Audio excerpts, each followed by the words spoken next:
এতিয়া মানে এই মাহত চলি থকা একদম কমন খাদ্যকেইটাৰ নাম কওঁ দেই। এইকেইটা একদম কমন খাদ্য। এইফালে কণবিলাহী মেইন ন।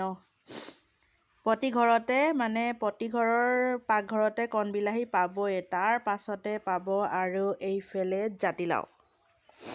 জাতিলাও বহাগমহীয়া পাই যাব আৰু।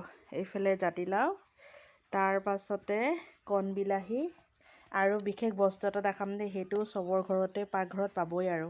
আৰু এইটো বস্তু কাৰ কাৰ লোভ লাগিছে চাওকচোন, ভোট জলকীয়া। আমাৰ বাৰীত ভোট জলকীয়া খেতি পূৰা হৈ আছে। লাগে যদি আহি যাব, লৈ যাবহি ভোট জলকীয়া। এইফালে ভোট জলকীয়াও আছে, তাৰ পাছতে কণ জলকীয়াও আছে। কণ জলকীয়া গছজোপা দেখাম বাৰু, এতিয়া ধুনীয়াকৈ লাগিছে বাৰু। এইফালে ভোট জলকীয়াকেইটা চাওকচোন, দেখি লোভ লাগিছেনে? আৰু কণ জলকীয়া গছজোপা এইজোপা, এইয়া খাওঁ খাওঁ লাগিছেনে কণ জলকীয়া? ইয়াৰ পৰা ধুনীয়াকৈ দেখাই দিছোঁ দেই কণ জলকীয়া গছজোপা।